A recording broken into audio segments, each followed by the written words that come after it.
also wanted to keep the Disneyland version because you can pick up the little shooter. I know they're going to update the one in Disney World to do that, but as of now, yeah, that's what I want. So that's what I want. That's what I want. I just want to be able to pick it up and aim it where I want to aim it instead of looking stupid in every single ride photo because I'm trying to like get down low behind it and like look. I don't that, and you have to have the car aimed exactly how you want it because you can't like move the thing enough. Yeah, no, I get you.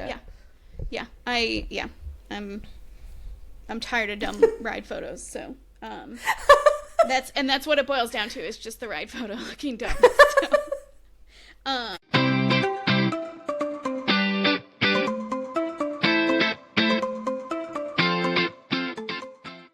Welcome back to If It Were Up to Us, the podcast where we rethink and reimagine the ultimate Disney destination. I am Chrissy, and this is my co-host, Stephanie. Hey, hi. Stephanie. How are ya?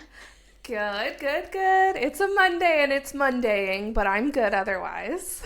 I'm so sorry. It's such a hard Monday for you. Oh, it is what it is. Mondays are just rough in general. And for those of you who don't know, we don't usually podcast on a Monday, but we've got some stuff happening. So we're recording a little earlier than we usually do. But yeah, I think I now know why we don't record on Mondays, because Mondays are hard enough. They are, honestly, but maybe this will pull me out of whatever funky mood I'm in. So that's fine. Yeah. Hopefully hopefully this will make you... Or change things around. Hopefully it'll get a little better. It always brightens my day when we get to talk about Disney. It was funny, actually. We have a Monday morning meeting at my day job, and one of my coworkers is getting ready to go to Disney World, and she's like, I haven't been in so long, and I was trying to look things up, and I was like, you should have talked to me. Like, this is what I do. But I was excited for her nonetheless. So... I am also really excited for today's episode of our podcast. I can't wait to dive in. I know you just sent me the map. But before we get to it, is there anything that we should be talking about? Any updates that we've got going on? The new nighttime parade debuted. Well, there was a soft opening. I think it was Friday. Yes. And then it officially debuted yesterday. So I've watched it, and I know you've watched it. So I'm wondering... What's your thoughts? Okay, I think I don't know if I'm just here's what I don't know what I was expecting, really, to be honest. I so very much miss the electric magic electro magical parade, whatever that was called, right? Like the last one, when they took it away from Disney World, I was so sad. You know, that's my home park. And so, and then to revamp it, I thought, I don't know, maybe that's where I was just in a weird place coming at it. But I think the thing that it was super cute. I really did love it. And of course, you know, when you watch it with your children and, you know, that changes the perspective on things too. But, kind of that first watch that I had, I was like, oh, I don't know if it was the characters on the floats themselves instead of floats looking like the characters. I don't know. It felt kind of like any other parade, but with just a lot of lights. What did you think? So I liked it. I mean, it's hard not to like stuff in Disney. I mean, I guess it's easy for me to not like stuff in Disney, but generally speaking, it's hard to not like the parade. And I thought it was cute. I do wish, because after I watched that, I ended up staying on the person's live stream. They were bebopping between Disney World and Disneyland. Right. And I watched the Paint the nighttime parade at Disneyland. That's amazing. It's more upbeat. So I think that's what it's missing in Disney World. The song... At first, the very beginning of it gave me Wishes vibes. In the end, they did one little beat of the electrical parade in there at the very end. So it was nice, but I kind of wanted a more upbeat type of thing. And watching Paint the Night compared to that, that's what it was missing. I also thought it was kind of missing those. And granted, maybe I should rewatch it. Maybe because it was a soft opening, it wasn't in its full capacity that night. Yeah. but I felt like it was missing, like, walking characters. There wasn't very many. In fact, the only walking character I remember or recall was Tinkerbell, which is weird because she flies, but I think it was kind of missing that element of, because that's the best part of the parades, is the people walking along interacting with the crowd. Yeah. And I think it was kind of lacking that for me. But overall, cute. I'd like to see it in person to, like, give a full review, but yeah, I'm hoping that as it, maybe I will have to, like, rewatch, like, the actual official one, because I know that at one point there, I think it was the Moana float, where I felt like there wasn't any music that was timed right with her float, and so I was kind of like, oh, is this normal? Is this what this is supposed to be like? So I'm kind of hoping that's not the case. I did not get a chance to watch the Paint the Night, though, so I'm hoping I'll be able to do that here in the next couple of days and kind of give you my feedback. But as it stands now, do you think that's something we want to bring to our park, or do we want to go back to the electrical parade? I think, personally, probably the electrical parade. Yeah. I just think it was more fun, to be honest. So I'm with you. I have no issue with that whatsoever. I think the vibe I got from the first one, and maybe it'll grow on me, I don't know. But yeah, the vibe I got from the first watch was definitely like, oh, I was I guess a little let down. So yeah. Okay. Well, should we take a little break and look at each other's maps, and then we'll dive into Tomorrowland? Yes, let's do that. All right.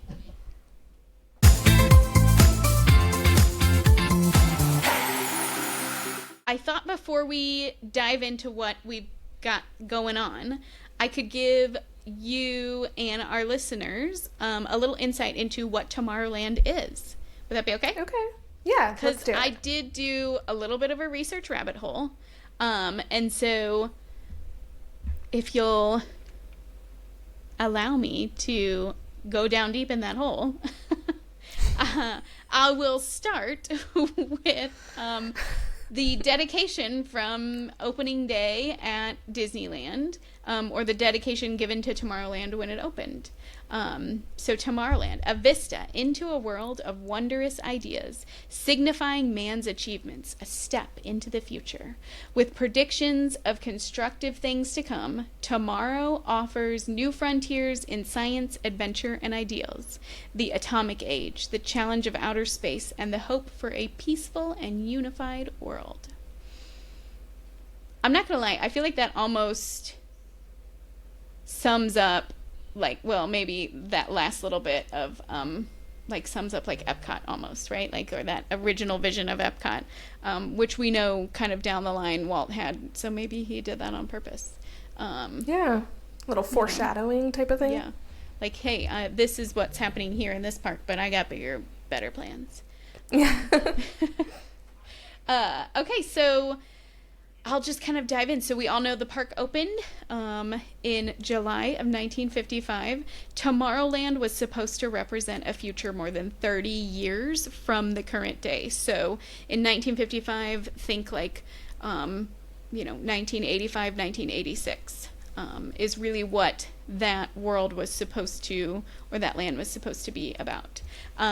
Due to, or like because of the rush to build the park within Walt's deadline, it left Tomorrowland to be completed last of all the lands in the park, and many of the land's first attractions were actually like sponsor showcases, with the exception of Autopia, which was designed to give guests a view at the soon-to-be National Interstate System, which is crazy to think about nowadays. And then due to a strict budget, the sets from the Nautilus, or containing the Nautilus from 20,000 Leagues Under the Sea, were repurposed as a walk-through attraction, which honestly I kind of love the idea of dismantling a set and bringing it to the parks for people to see and look at and touch. Sideline tangent, I love to like look when we have different like exhibitions that come through museums. We had one that was all of like the costuming from Disney that was here in like Dallas Fort Worth not too long ago. I loved being there and looking at that stuff, so I think it would be really cool to kind of have something like that in the park today. And then, so while not opening or open for opening day, Tomorrowland's showpiece was the Rocket to the Moon attraction sponsored by TWA. It was accompanied by an 80-foot rocket named the Moonliner. This attraction took guests on a simulation of TWA's planned commercial passenger flight to the moon. Don't forget, Tomorrowland was that vision of what 1985 would be, so they had high hopes that people could just casually go to the moon anytime they wanted. Many attractions were added in the first few years, including the Monsanto House of the Future, which introduced guests to the brand new concept of a TV remote control, and the microwave oven. Yes, but they were all short-lived. So, e-ticket attractions debuted in 1959 with the addition of the monorail, the submarine voyage, and the Matterhorn, the first steel tube roller coaster. Walt's focus at that time was the 1964-1965 World's Fair and the Florida Project that we now know of. Once the fair was closed, though, Walt turned his attention back to Tomorrowland. And by 1966, Tomorrowland was quickly becoming outdated, and in 1967, the whole land was completely rebuilt. They had the addition of the Carousel of Progress from the World's Fair, the attraction Adventure Through Inner Space, and an improved and larger Circle Vision auditorium for the Mission to the Moon was replaced, and then Mission to the Moon was replaced with Flight to the Moon, reflecting the reality of actual flights to the moon, and the People Mover helped give Tomorrowland its World on the Move theme. And I know that was really kind of big at the time. It was like, oh yes, this is, kind of like crazy, and things are just going and busy all the time. But unfortunately, the world moved faster than Tomorrowland could, and by 1976, the Carousel of Progress was closed. Flight to the Moon was replaced with Mission to Mars. Construction began on Walt Disney's proposed 1965 spaceport concept, which was to mimic the idea of like commercial space travel, and that opened in 1977 as Space Mountain. It remained largely unchanged until a redesign in 1998. When the land reopened on May 6, 1998, it featured the retro futuristic concepts that we know from like Disneyland Paris's Discoveryland and what we see when you're walking around like Florida's Magic Kingdom.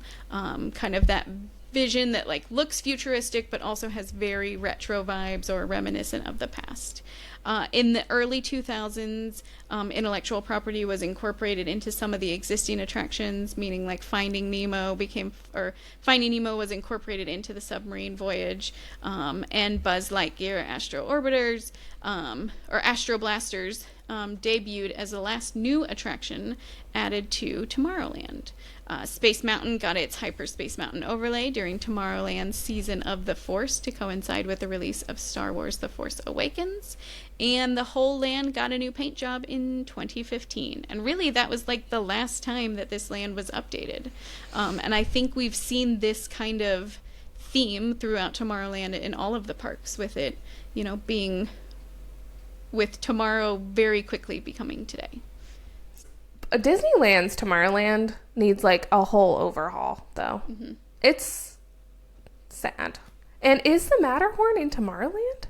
I didn't know that. It debuted in Tomorrowland, although now it is considered part of Fantasyland. I did not know that. Mm-hmm. That was shocking. Yeah. I've always felt like it feels out of place, Like I agree. It's not really Fantasyland. It's not really Tomorrowland. It's...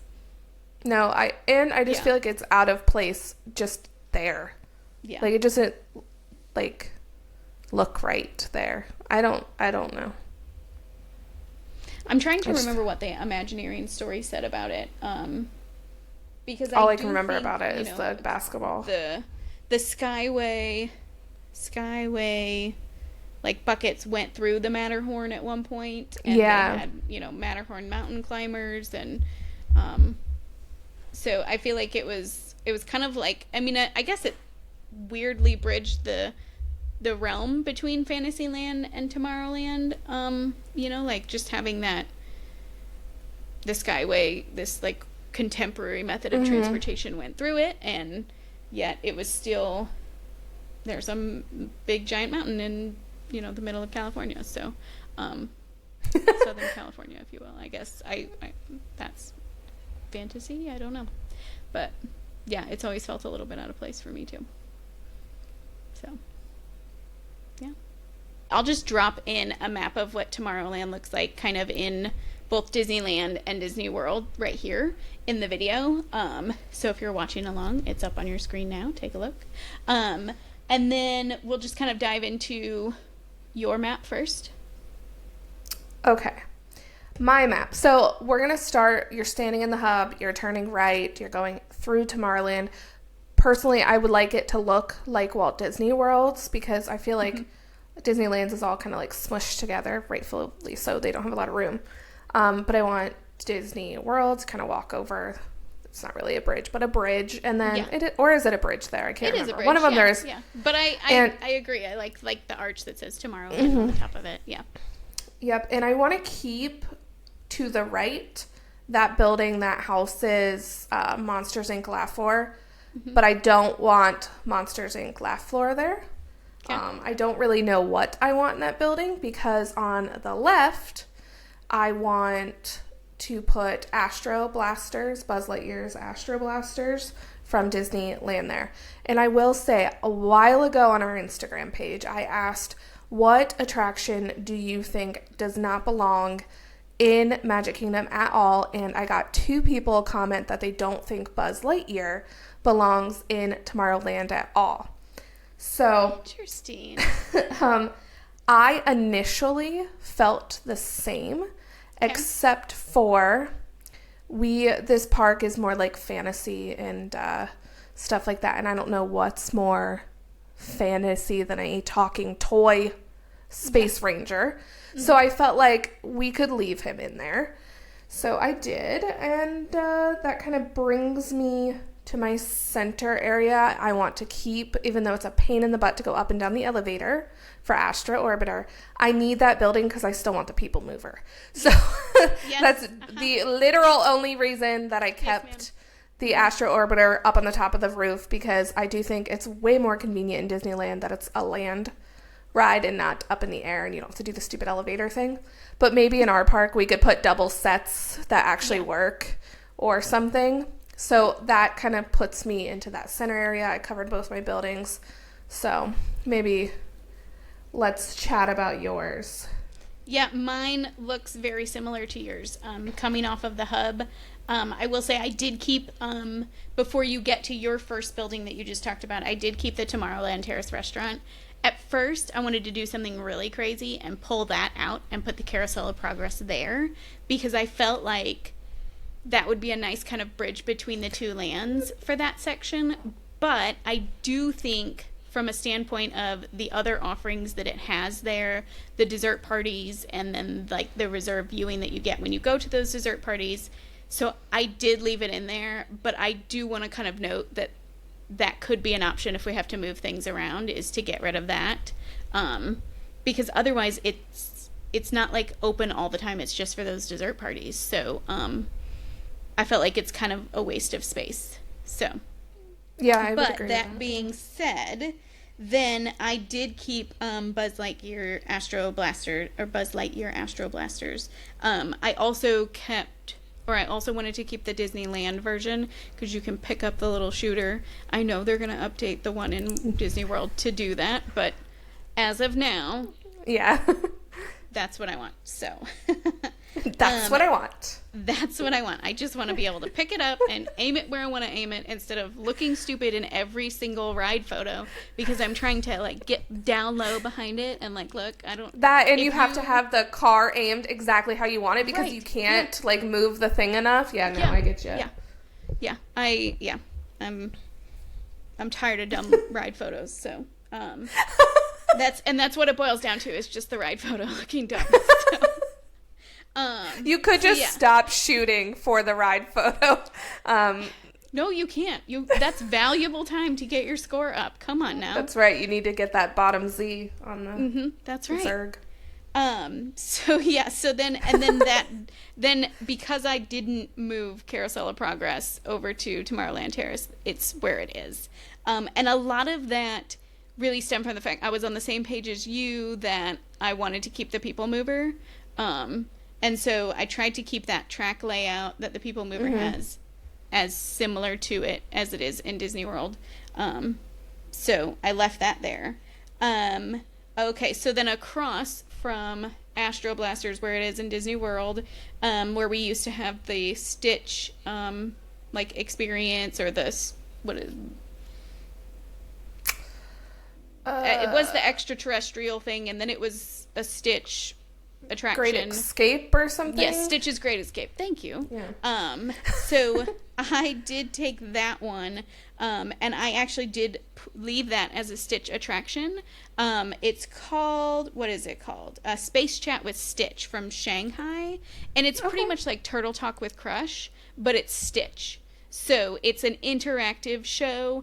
And I felt like if I was the same way as you. I took out Monsters Inc. Laugh Floor, and so I felt like we still needed a show, an interactive something. So that's what I put over there in that building.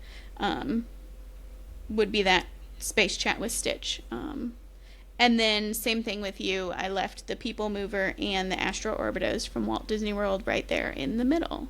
So. So you will see that the Carousel of Progress is missing from my map.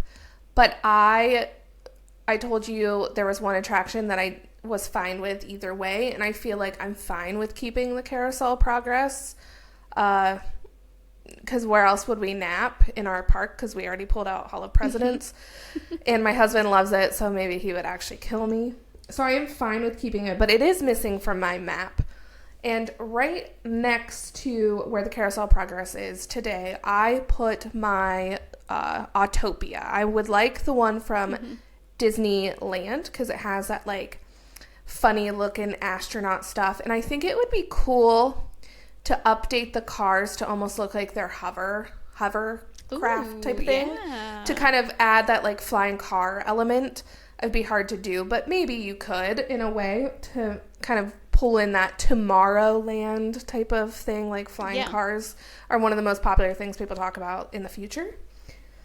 And then next to that, I had moved down Tron because we needed to kind of, not that we don't have endless space, but where Tron was before was kind of hitting our Toontown, so I have moved that down in between the space between my Autopia, and then I kept Space Mountain.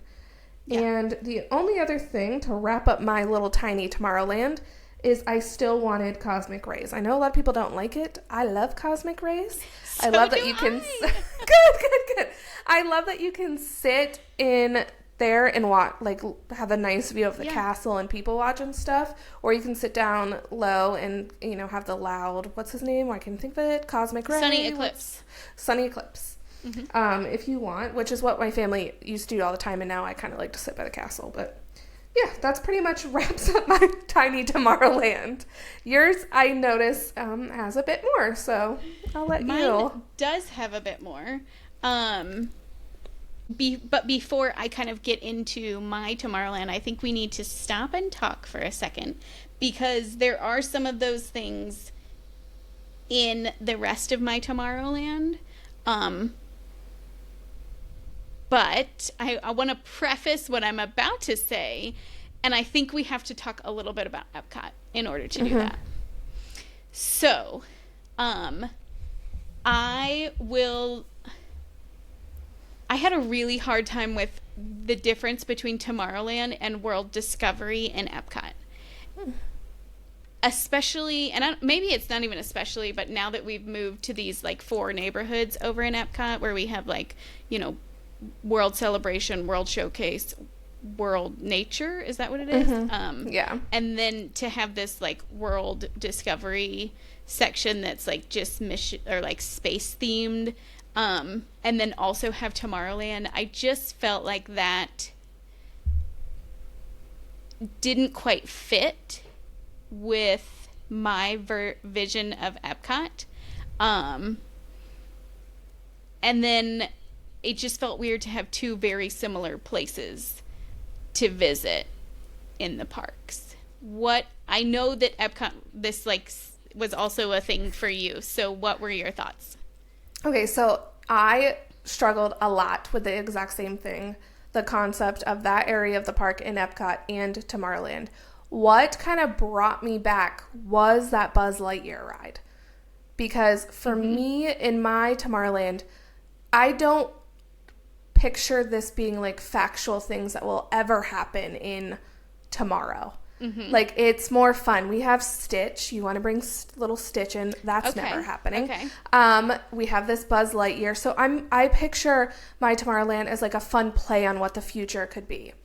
My Epcot, though, is more, how does traveling to space, how can that affect us down here? How can we change the way we can do? Because eventually we will run out of things on this planet and need to find resources. Probably not in our age, probably not in our kids' age, but it will eventually happen. And that's why there is space exploration. So they've figured out ways, like with the Space 220 restaurant, of growing plants in space. They do that now on the International Space Station.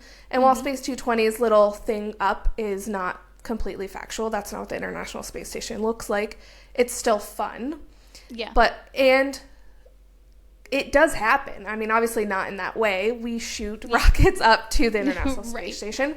Mission Space is actually very similar. Astronauts have ridden Mission Space and said that the G-forces you feel on the orange side could be very similar to what it is like to fly into space. And I think that's fun. That gives, especially children, I'm flying to space vibes, and I think that's great.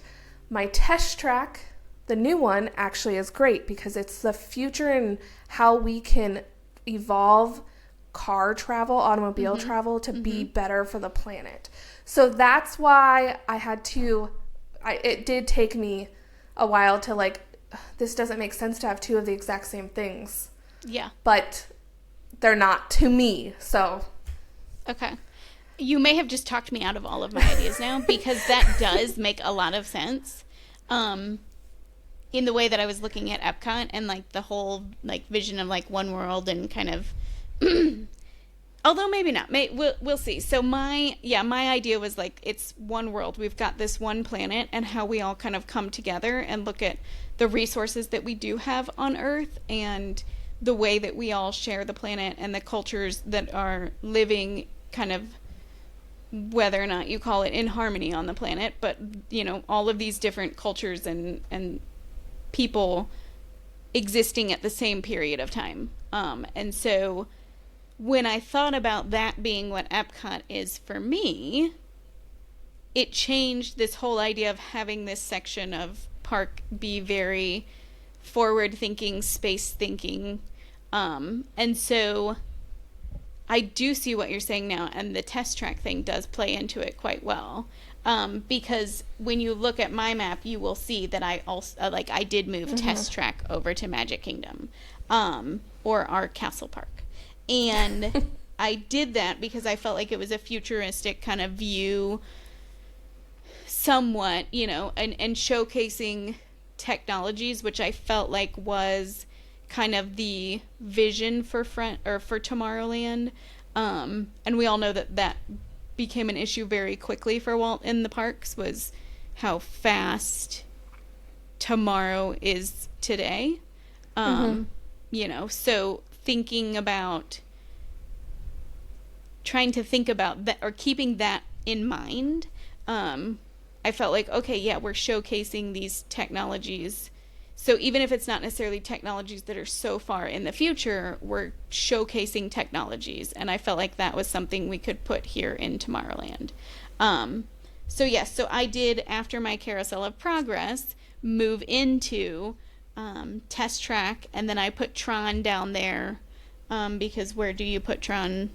You know, literally anywhere, I think, in Tomorrowland. For me, I did bring over Autopia, and I did say either the Disneyland version or the Disneyland Paris version. I think they both kind of have that real futuristic, or maybe even that retro futuristic like vibe or look to them. Then I brought over Space 220 and Mission Space into Tomorrowland. And then the last kind of attraction that you come around to is my Space Mountain. And that would be kind of behind my Toontown.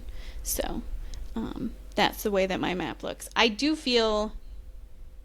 glad that I heard your perspective on what you think Tomorrowland is in this kind of fantasy version of things. I think that's the only kind of way. The actual. Yes, because otherwise it's impossible to keep up with it because of what we can build and like put into a park today. Literally 2 years from now will look completely different. And while the parks are never finished, that's like Walt's thing, they're never finished.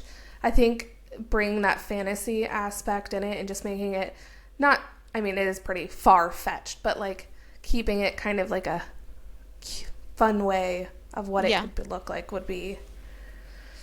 Yeah, I love that you described it that way because I really do feel like this, like Stitch and Buzz and the rest of it does make a lot of sense. And what I thought was funny, have you ever seen Meet the Robinsons? Oh, a long time ago. I think I've only watched it like one time. In Meet the Robinsons, most of it's based in the year 2037, and there is an amusement park called Todayland, and it has Space Mountain and Astro Orbiter in it. And I thought that was so funny, but like I think Meet the Robinsons could be cool to somehow bring into that area too. Like just kind of play on it. But yeah. You'll have to go back and watch the clip. I think somebody recently clipped it out and put it somewhere. That's what reminded me about it. I'll have to go search. Yeah, it's funny. They're like flying on a space shuttle, and you can see what looks to be Space Mountain and the Astro Orbiter flying around. It's called Todayland. Todayland. But yeah, man, Epcot, because you really do have to think ahead when you're doing this because you have to know what you're taking out and where you want to put it or where you want to grab something from, and then kind of maybe filling that space. And Epcot was going to completely restructure until it hit me about that viewpoint. So yeah. Man. Okay. Well, speaking of like the different like versions, and you just talked about Space Mountain, because that was going to be my next question. Is I know we both talked about, or just casually mentioned like Space Mountain being the last one. I thought we could deep dive a little bit into the different versions that exist of Space Mountain, give you a little bit of, a tangent tidbit, if you will, or a little research rabbit hole. I did go and check out each of the versions that exist in Space Mountain. So there's, the 5 versions of Space Mountain that are out there. And so I thought I would dive into how those, just a little bit about, and then we can pick out which version we want to put in our park. Love it. Okay, so the first Space Mountain actually was built in Walt Disney World. It opened in January of 1975, and it was actually kind of spurred on by the success of the thrill ride, if you will, of the Matterhorn being built out in Disneyland. And so this version, Walt had also been discussing this idea of a spaceport. And this spaceport kind of came to be what they ended up calling Spaceport 75 for the theming of Space Mountain. And when it originally opened, the idea was that this was a portal or a port that took you to outer space travel and travel around all of the planets and all of this. So if you're ever paying attention in the queue, you will still see kind of on that first wall there that it says like spaceport, and you'll hear different things in the queue of kind of relating to almost like it's a port or a like airport travel, right? You'll see that kind of stuff. And then I know my diehard Disney fans know this, but when you go through the queue in Space Mountain, you dip down and then you kind of go back up. Steph, do you know why that is? I don't know. So the mountain itself is actually built outside of the train tracks. So when you're walking down, you're going down under the train track, and then you have to go back up to that ground level. So that makes sense. Yeah. Now that I'm like picturing it, yeah. Right? So once they saw the success of Disney World's Space Mountain, they went ahead and built one out in Disneyland. This one opened 2 years later in May of 1977. Unlike Disney World, because of the size and space limitations, they could only build one track versus Walt Disney World's 2 tracks. So there are 2 separate tracks that intertwine in Disney World. So then in 1983, we had Tokyo Disneyland open. This was the only Space Mountain attraction to open with a park. It was an exact clone of Disneyland's version until 2006, when they redesigned it to more closely align with the themes and the styles of Walt Disney World's version. So it still had the one track and all of that, but it closed in 2024 as part of that park's Tomorrowland redesign. It's supposed to reopen in 2027, so I'll be interested to see what kind of version they move that to. So then we have Disneyland Paris and Hong Kong, which both opened in 1995. Disneyland Paris, however, is the only track that features a launch and 3 inversions. So my Rock and Roller Coaster fans for Hollywood Studios, this Space Mountain is very close to that version. It's got kind of the same technology, and then that more thrilling thrill ride. It was rethemed out there in 2017 to Hyperspace Mountain and that Star Wars kind of vibe. And Hong Kong ended up doing pretty much kind of the same thing. It also opened in 1995 with a similar layout to Disneyland. The difference being their boarding area is a lot smaller, so they don't have a lot of those kind of themed things like, a rocket and stuff that you can kind of look at within their kind of boarding queue and boarding space. However, they did go through a retheme to Hyperspace Mountain as well, and the queue now has a full-size replica of an X-Wing, in addition to adding a Star Wars character meet and greet space. So I thought that was kind of cool. So now, kind of knowing what you know, do you have a particular preference as to which version of Space Mountain we put in our park? I definitely... See, I don't know, because I personally would love a more thrilling ride, but also I already brought Everest in, so maybe we need to keep it a little chiller, maybe.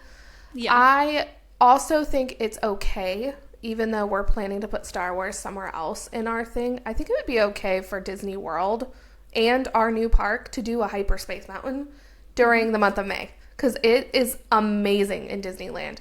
But I don't want it to be Hyperspace Mountain 24/7, 365 days of the year. I like that we have 2 tracks in Walt Disney World. I do, however, like being able to sit next to the person in Disneyland. But I'm not, like, swayed either way. It doesn't matter, really. Like, the seating arrangement. It's not that big of a deal. I'll survive. Yeah. I love, like, the Space Mountain, for the Christmas party when they, kind of retheme and they have the overlay there. I would love to convert it to Hyperspace Mountain for the month of May. I think that's so fun. Such a good idea. I am not necessarily stuck on it, like the ride vehicle itself versus, 2 people next to each other or 1 person.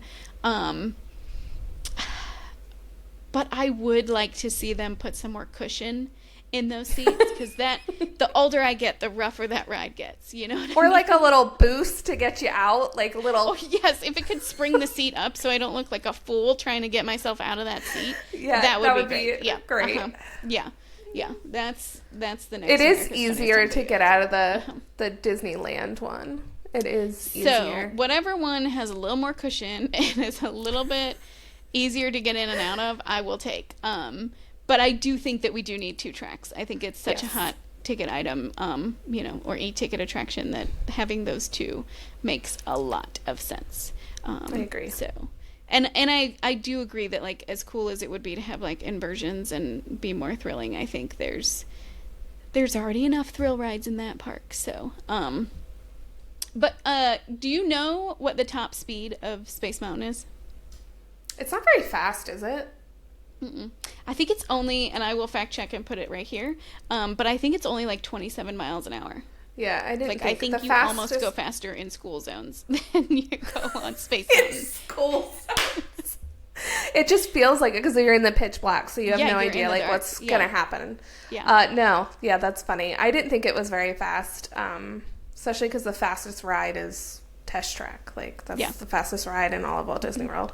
And that's really not that fast. Like, I grew up going to Cedar Point, and they shoot you off at 120 miles per hour. Like, so it's not very fast. You're like, which this is... That's, I guess that's the history of me, too, and why I'm a rider, is, like, I grew up going to places like Cedar Point, and we stood in line for roller coasters. I didn't even know there were other, like, cute little themed areas of this park until my husband went with me and almost got so sick on Millennium Force, the first ride we rode. So instead of riding rides the rest of the day, we just walked around. I saw so many things I didn't even know existed. So now you know why I'm a rider.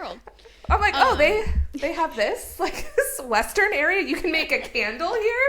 Who knew? You mean there are other entertainment offerings at a theme park besides roller coasters? Didn't know. The more you know. Yeah. So Space Mountain I also rediscovered, I will say, like, Space Mountain later in life. I have worn glasses all of my life, and my mother ingrained in me from a very early age that glasses are expensive and you do not mess around with them. And so, I kid you not, my spring break of my, like, high school spring break, my mother took my best friend and I to Disney World, and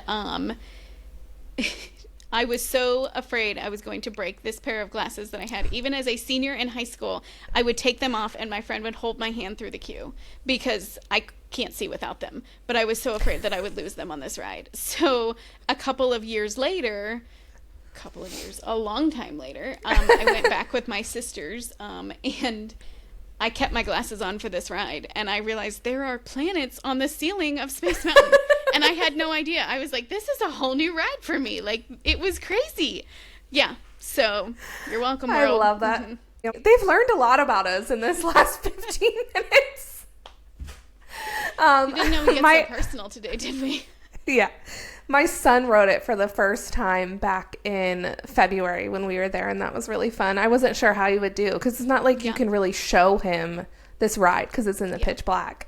Mm-hmm. And he loved it. He rode it with me, and then he rode it with my husband a little later. But I was like, oh gosh, if he doesn't like it, like, he's way back here, like, can't do anything about it. I think I had him right in front of me, but yeah. Yeah. My dad did that the first time my sister rode and thought she was having a great time, and she came out, like, utterly scarred, and he had no idea because it was a single rider, and he thought she was screaming him for joy, but she was not. So she was screaming in terror. Yeah. So I'm glad you had a better experience with your son. Yeah. My husband still will only ride it like one time when we go because he hates roller coasters. Although Guardians is like one of his favorites, but he hates roller coasters in the dark because he's afraid that his head is going to get chopped off. And I'm like, you should see the things they go through to make sure that that does not happen when they do these rides. They like test these rides and stuff. Yeah, like there's like, you're not the tallest man to ever go. I know you think you're tall, but I'm just small. You're, like, yeah, come on now. But anyways, so that's a little bit of anyways on Space Mountain there. But yeah, I think I knew this episode was probably going to go pretty quick because we had very similar ideas. I didn't expect to be so easily swayed and tucked out of some of those Epcot attractions on mine. That being said, do you think that we need like a fancier restaurant/lounge in Tomorrowland? I feel like we could, but what is existing already that we could?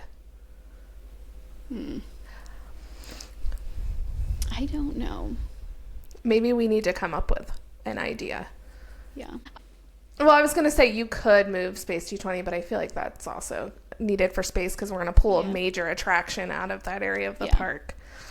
So. Yeah, I feel like that's, I don't know, because I could not remember if we ended up getting rid of Pinocchio's Village House in our Fantasyland.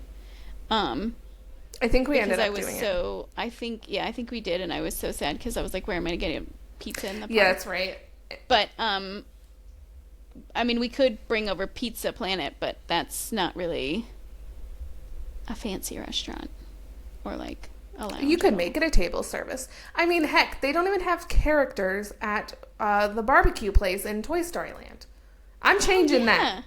Yeah. Like, of course, you're being shrunk down, so I don't know if it would work. I'm not sure. But you could bring Pizza Planet over, make it a character meal, and have the characters there, like Buzz and... Ooh, that could be fun. But I don't know how much that fits. I'm not sure. I do need something in my... I don't know if you saw on my map, because I want to bring Astro Blasters over into that building across where you want to put Stitch.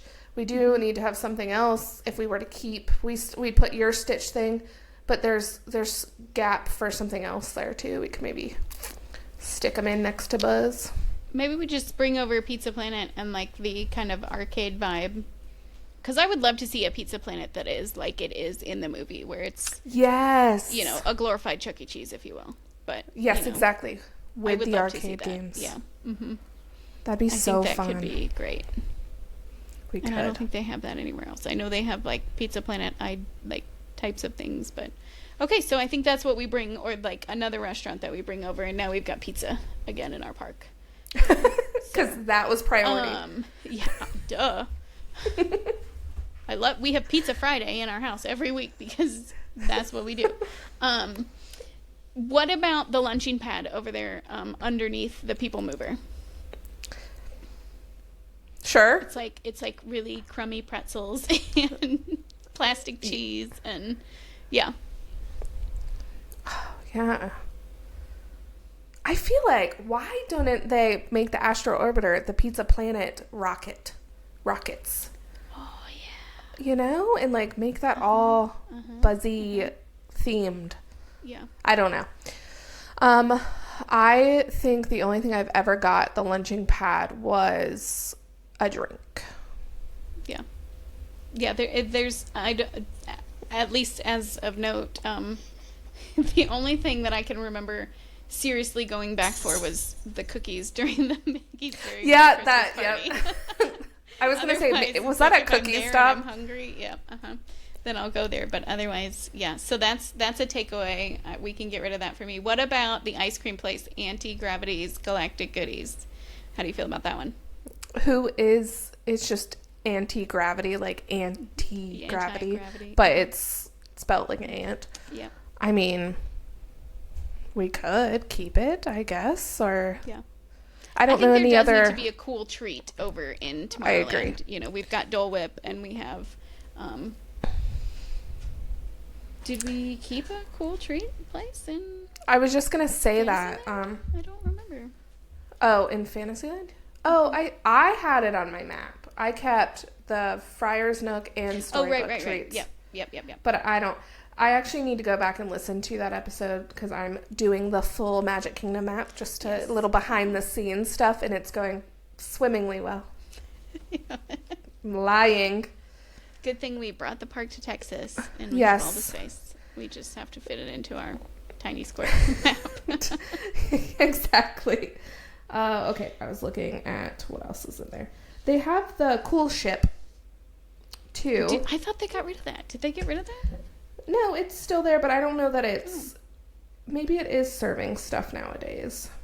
Because for a long time I thought that was just like a place where you could go stand under some misters and then maybe get a Coca-Cola.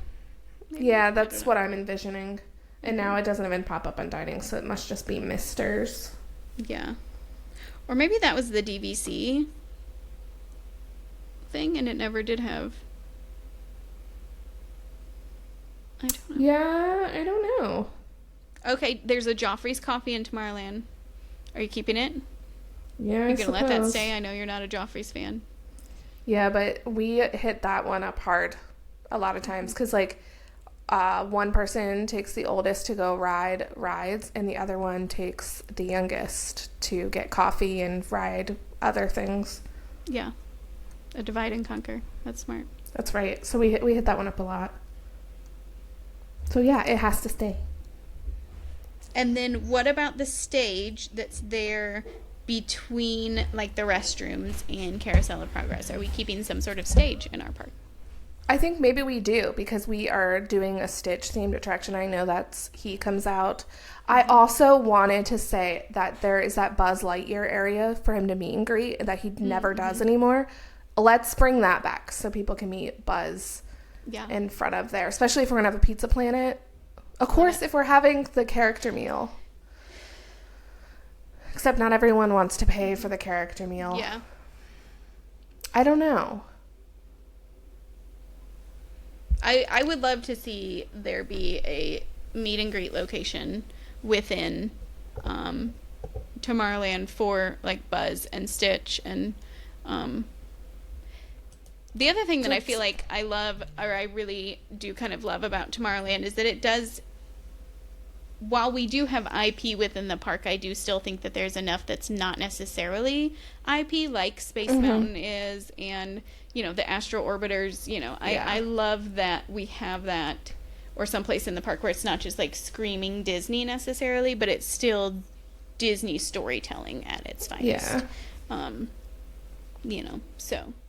Oh, and our cars are electric and not gas-powered.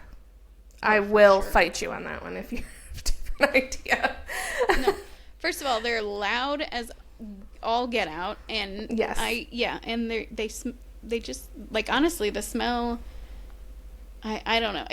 I'll be honest, like, riding Autopia in Disneyland, the smell of being around those cars, it reminded me of, like, a Six Flags. And Disney's so much better than that. Yeah. I agree. Oh, that's funny. So. Yeah. I love it. I love it. Awesome. I love it. I love it. Maybe, I'm looking at this map now. Maybe we can keep Tron where it is in Walt Disney World and wiggle our Toontown stuff in there. I'd have to look. That's where I'm at right now in our map redesign. So, but looking ahead, we are going to do a wrap up Magic Kingdom episode to kind of, we're not going to go into each land again, but we're going to just, like, maybe highlight some things that we took out or brought in. And then maybe if we can have somebody join us, we will, but if not, it'll just be us kind of recapping. And then we'll move on into Epcot. Yes, which I'm so glad that we kind of talked today, because that really does change somewhat of my perspective, because I really was going to bring over all those and totally get rid of that section of the park. Well, I promise to have all of the Epcot history for you when we dive into that park, not unlike I have had here for the Castle Park. I guess the last question that we have to kind of think about, and I won't say we're going to come up with a title right now, but we've been calling it Magic Kingdom, we've been calling it the Castle Park. You know, we've got to come up with a name for this thing. So I think maybe once we kind of review or recap, maybe that will hopefully help us figure out what we're going to call this one. If you have any ideas or suggestions, please let us know. Now that you've listened to every themed land that we've got going on in this park and what we've been thinking, definitely let us know. Yeah, you can email us. It's up to us. If it were up to us, pod@gmail.com, right? Maybe you'll put it in here so we can put it right here.